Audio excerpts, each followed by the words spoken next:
ये उसकी क्वालिफिकेशन के ऊपर नहीं था, ये उसको उसके घर में उसका क्या ओहदा है उसके ऊपर नहीं था, मगर परमेश्वर ने उसको चुना क्योंकि वो बेमेल था। जो बाप उसको अपने घर में बेटे का ओहदा नहीं देता था, उस बाप के लिए वो अपनी जान लड़ाया रहता था। बेमेल व्यक्ति था दाऊद, बेमेल था वो, उसका कोई मेल नहीं था। ऐसे ही बेमेलों की एक सूची अगर बाइबल में जारी की जाए तो बहुत बड़ी रहेगी। गिदियोन नाम का व्यक्ति था, बाइबल बोलती है वो मिदियानी डाकुओं से छुपकर कहीं बैठा हुआ था। परमेश्वर उसको बुलाता है कि तू मेरे लिए लड़ाई कर, मेरे लोगों के लिए।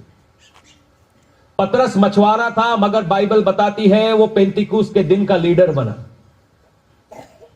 साउल कलीसिया को तोड़ने वाला था, मगर परमेश्वर ने उसको अपना सबसे बड़ा इवेंजलिस्ट बना दिया। परमेश्वर बदलाव का परमेश्वर है, वो बेमेल का परमेश्वर है। God is not for a common God, he is not common, वो कॉमन का परमेश्वर नहीं है। अगर आप यहोवा में है, अगर आप यीशु मसीह में है, यू आर अनकॉमन। कहे मैं अनकॉमन हूं, आप खास है, आम नहीं है, आप खास है। आप खास से अपने आप को बदल बदल के आम में ढालने की कोशिश ना करें, क्योंकि शैतान चाहता है, क्योंकि जब आप खास से आम हो जाते हैं तब वो आपके ऊपर हमला करता है। आप खास है। परमेश्वर ने किसी ऐसे ऐरे गहरे के लिए अपनी जान क्रूस पर नहीं दी, उसने बहुत खास लोगों के लिए अपनी जान क्रूस पर दी है। आप खास है अगर आप उसके लहू से खरीदे गए हैं। आप खास है अगर आप उसके सलीब में चिपके हुए हैं। आप खास है अगर आपकी जिंदगी के नाम में आपका किताब में आपका नाम लिखा है। आप आम नहीं है। आप अपने आप को आम लोगों के साथ फिटमेंट करने की कोशिश ना करें। एक ऐसा ही टेढ़ा आदमी था मूसा। आज न जाने क्यों मूसा की बातें होए जा रही हैं। मूसा एक इब्रानी घर में पैदा हुआ, एक हिब्रू लड़का था। उसकी मां ने उसको बहा दिया, कहीं मेरे बेटे की जिंदगी तो बच जाए। कमाल की बात है, जो उसको मार रहे थे परमेश्वर उनके घर में ही उसको ले जाता है। फिरौन की बेटी मूसा को पकड़ती है, कहता है ये मेरा बेटा है आज से। जो उसको कल तक मार रहे थे, क्योंकि वो खास था, परमेश्वर ने उसको खास जगह पर रखा। मूसा की एक तकलीफ थी, मिस्री उसको मिस्री नहीं समझते थे, यहूदी उसको यहूदी नहीं समझते। जब वो मिस्रियों के महल में घूमता था तो उसको शायद ऐसा देखा जाता होगा कि ये यहूदी है, इसके साथ हमारा कोई लेना देना नहीं। मगर फिरौन की बेटी का दिल इसके ऊपर आ गया, उसका बेटा बन गया, इसको रहने दो यहीं पर। दूसरी बात थी, मगर जब वो बाहर मार्केट में निकलता था, गलियों में निकलता था, जो इब्रानी लोग थे वो ये सोचते थे ये आ गया हमारे मालिकों का एजेंट, ये शायद हमारी खबरें वहां तक पहुंचाता होगा। ये हमारा भाई नहीं है, ये हमारे जैसा दिखता जरूर है, हमारे जैसी बातें जरूर करता है, मगर ये हमारे जैसा नहीं। वो कंफ्यूजन में पड़ा हुआ था। उसको मालूम नहीं था कि विश्वासी होना क्या है, अविश्वासी होना क्या है। उसको मालूम नहीं था एक हिब्रू होना क्या है, एक मिस्री होना क्या है। मगर वो दोनों जगहों के बीच में फंसा हुआ था। अविश्वास और विश्वास के बीच में एक बहुत पतली सी लकीर है, और मैं जानता हूं शैतान आपको उस लकीर के ऊपर ही रख देना चाहता है, क्योंकि जब तक आप वहां पर रहेंगे, ना तो दुनिया आपकी होगी, ना खुदा आपका होगा। मैं किधर जाऊं? मैं दुनिया में जाऊं, मैं परमेश्वर के पास जाऊं? और ये कंफ्यूजन बहुत सारे लोगों को है कि मैं क्या करूं, मैं फिट होने के लिए क्या करूं। सब अव्वल बात तो यह है कि आप फिट होने के लिए बनाए ही नहीं गए। बाइबल बताती है कि मूसा के हाथ से एक खून हो जाता है, एक मिस्री व्यक्ति का खून हो जाता है, एक हिब्रानी दास को बचाते बचाते। मूसा डर जाता है और वो जाकर जंगल में चला जाता है, एक रेगिस्तान में चला जाता है, बियाबान में चला जाता है। और बियाबान में वो एक मिदियानी याजक की बेटी से शादी कर लेता है। क्योंकि जब कंफ्यूजन आता है, आदमी बड़े बड़े टेढ़े टेढ़े काम करता है। कोई कंफ्यूज हुआ है यहां पे जिंदगी में कभी? जब कंफ्यूजन आता है तो मालूम नहीं चलता साइंस लूं कि मैथ्स लूं। जब कंफ्यूजन आता है कि इस लड़की से शादी करूं कि उस लड़की से शादी करूं। जब कंफ्यूजन आता है तो बिजनेस करूं या नौकरी करूं। जब कंफ्यूजन आता है, कंफ्यूजन बहुत खतरनाक चीज है। अगर आप कंफ्यूजन के जोन में जी रहे हैं, you are in the most dangerous area. जो कंफ्यूजन का राजा है, जो कंफ्यूजन को लिखने वाला है, ओरेट करने वाला है, वो शैतान है। God never wants you to be confuse. जो कंफ्यूजन अराजकता को पैदा करने वाला है वो लूसीफर है। परमेश्वर कभी कंफ्यूजन नहीं डालता। उसके बाद मूसा वो मिदियानाइट जगह पर चला गया, वो मिदियोन में चला गया और वहां पर अपने ससुर जी की भेड़ बकरियां चराने लगा। जिनकी शादी हो गई उनको पता है कि ससुर और सास की भेड़ बकरियां चराना कैसा है। बहुत डेंजरस है। दुनिया के दो रिश्ते हैं बड़े खतरनाक है, सास और ससुर। मैं आज से ही प्रार्थना कर रहा हूं कि परमेश्वर मुझे अनुग्रह दे जब मेरे घर में दामाद आए, क्योंकि जो बेटी है उसका हीरो उसका बाप होता है, और शादी के बाद अचानक से हीरो बदल जाता है तो बाप के गले के नीचे तो जाने वाली नहीं। उसी प्रकार से जब बेटा है उसकी हीरोइन उसकी मम्मी है। खाना खाएगा मम्मी के हाथ से, कपड़े लेगा मम्मी के हाथ से। अचानक से सुनो सासों को बता रहा हूं, सो टेंशन नहीं लो, आज से प्रेयर करो। अचानक से बेटा कल तक फोन करके बोलता था मेरे को आलू के पराठे खा रहे, आज बीवी को फोन करके बोलता है मुझे आलू के पराठे खाने। तो जेलस होने की बात नहीं है, अनुग्रह की बात है। मैं आज से अनुग्रह मांग रहा हूं कि मेरी बेटी के लाइफ में जब कोई मेरे को दामाद मिले तो परमेश्वर वो अनुग्रह दे कि मैं उसको बेटे की तरह से देख सकूं। मगर जगह तो मेरी ले रहा है, आसान नहीं है। तो हम परमेश्वर से प्रार्थना करें कि परमेश्वर मुझे अनुग्रह दे कि मैं एक अच्छा ससुर, एक अच्छा सास बन सकूं।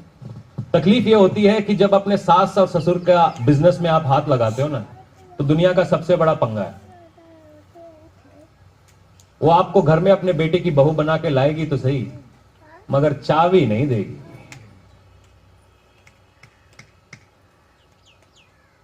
ससुर जी आपको बोलेंगे मेरा बेटा है, मेरे ऑफिस में आया है, मगर कुर्सी नहीं देगा।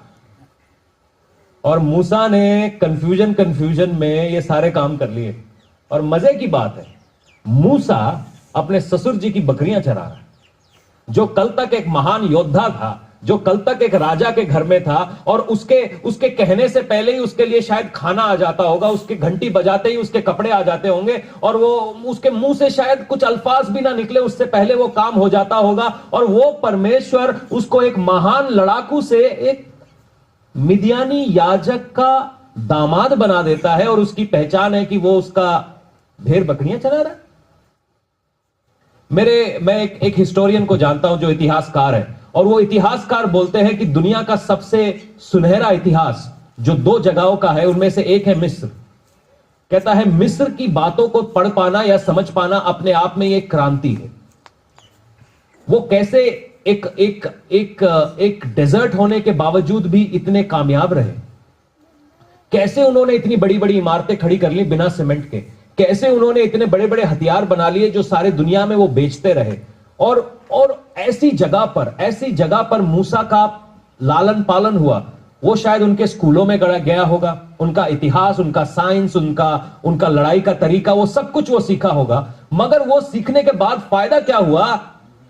भेड़ बकरियां चला रहा है, भेड़ बकरियां चला रहा है। शायद आप लोगों का भी कुछ सवाल यह है कि परमेश्वर, हमने तेरी बाइबल को पढ़ा है, उसमें 1000 से ज्यादा वायदे हैं, वो वायदे मेरे लिए हैं, मगर आज मैं झाड़ू लगा रहा हूं, आज मैं दूध चो रहा हूं, आज मैं रिक्शा चला रहा हूं, आज मैं गाड़ी पे कपड़ा मार रहा हूं। फायदा क्या हुआ? फायदा क्या हुआ? बाइबल बताती है मूसा 40 साल तक रेगिस्तान में रहा। 40 साल तक वो रेगिस्तान में टहलता रहा, रेगिस्तान के रास्तों में से रहा, और अचानक से, जैसे ही सिस्टर नेहा बता रही थी, कि परमेश्वर उससे मिला। परमेश्वर उससे महल में नहीं मिला, उससे रेगिस्तान में मिला। कोई तो कहे हालेलुया। जो रेगिस्तान में से जा रहे हैं उनके लिए खुशखबरी है कि God wants to encounter you. जो उस मुसीबत में से जा रहे हैं जहां पर कोई आपको पहचानता नहीं है, कोई आपको जानता नहीं है, सब लोग आपको समझ रहे हैं कि ये केवल भेड़ बकरी चराने वाला है, इसकी कोई औकात नहीं है, जहां पर आपकी आइडेंटिटी आपको पता नहीं है, वहां पर परमेश्वर आपसे मिल रहा है। मेरा सवाल था, खुदावन तू उसको उस महल में क्यों नहीं मिला? क्योंकि अगर महल में मिल गया होता तो उसको मेरी कीमत नहीं थी। मैं उसको इस रेगिस्तान में इसलिए लेके आया ताकि वो मेरी कीमत को समझे कि परमेश्वर मेरे को तो यहां क्यों ले आया, क्योंकि वो आपसे मिलना चाहता। मजे की बात है कि ये मूसा जी अपने भेड़ बकरियां चराते हुए परमेश्वर से मिल रहे थे और अचानक से परमेश्वर ने उसका जिंदगी का मकसद ही चेंज कर दिया। जो अपने आप को छुपाता हुआ घूम रहा था उसको परमेश्वर बोलता है, जा फिरौन से कहे कि मेरे लोगों को जाने दे। सर, मैं तो अपनी जिंदगी बचाते हुए वहां से भाग के आया हूं, आप वापस मुझे भेज रहे? तू परमेश्वर है या कोई और? अब्राहम, तू अपने बेटे को बलि करके चढ़ा। अरे सर, इतनी मुश्किल से तो एक पैदा हुआ है, उसके बलि मांग रहे हो? क्योंकि जब तक आप अकेले में नहीं होते आप परमेश्वर की आवाज और दुनिया की आवाज का फर्क नहीं जानते। अकेले में होना बहुत जरूरी है।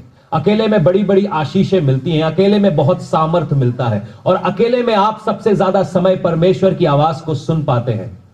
अगर आप परमेश्वर की आवाज सुनना चाहते हैं तो be in isolation for some time.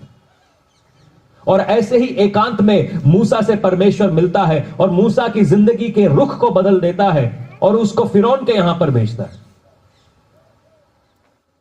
मूसा फिरौन के सामने जाता है और बाकी की कहानी आपको मालूम है, कैसे कैसे कैसे करके फिरौन ये मिस्रियों को, मिस्र देश में से इजरायलियों को बाहर छोड़ता है। जब इजरायली बाहर आते हैं मिस्र से, तब मुझे मालूम चलता है कि मूसा को जंगल में क्यों रखा, उस बियाबान में क्यों रखा।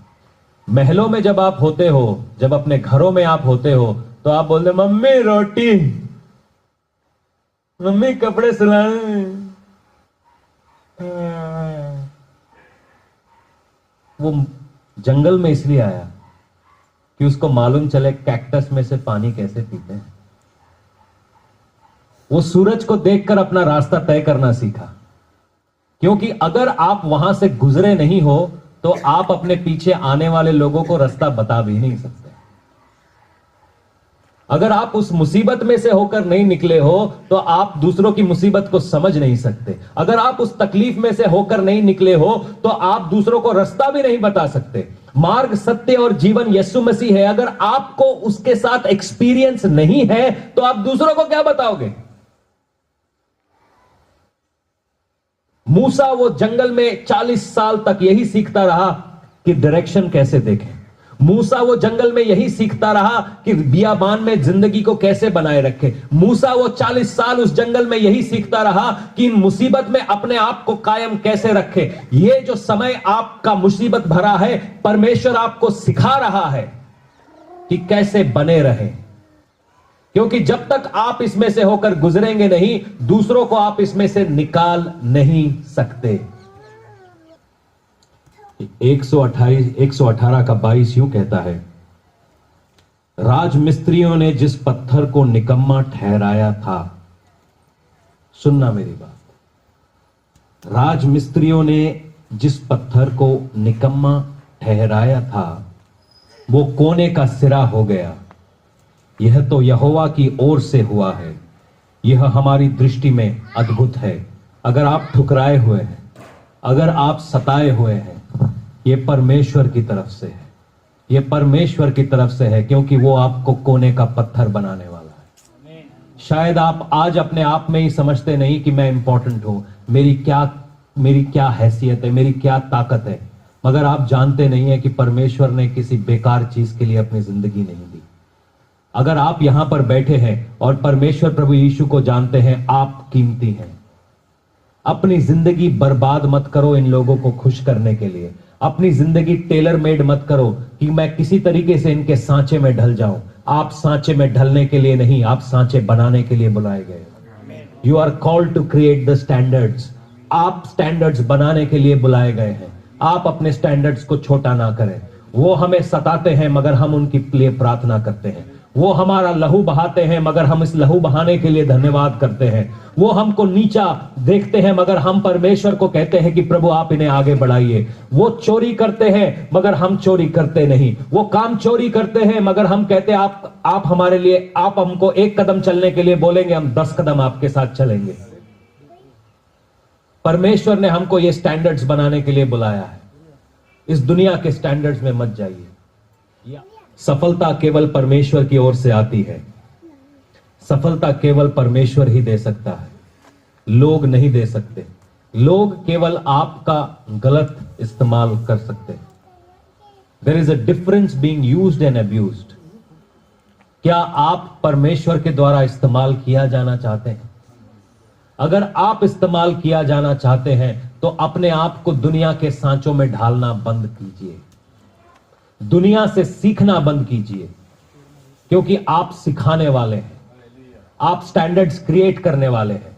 आज आप सोचते होंगे कि लोग शायद आपको फलां का उदाहरण देते हैं। कई बार ऐसा होता है कि जब बुरे नंबर आते हैं खास तौर पे, तो मम्मी बोलती है वो देखो क्लास में फर्स्ट आया, क्लास में फर्स्ट आता है। ऐसा होता है सबके घर में। वो व्यक्ति फर्स्ट आया है, वो व्यक्ति के इतने नंबर आए हैं, वो व्यक्ति इतना कमाई करता है, वो व्यक्ति के पास इतनी गाड़ी है। मगर आप अगर परमेश्वर के वचन में स्थिर हैं, कल दुनिया बोलेगी वो देख, वो जा रहा है भेड़ बकरियां चराने वाला, वो जा रहा है जिसको हमने ठुकरा दिया था, वो जा रहा है जिसके साथ हमने बदतमीजी की थी। परमेश्वर ने उठा के उसको ऊपर बना दिया। जिसको दुनिया ठुकरा देती है उसको परमेश्वर ने अपना लिया।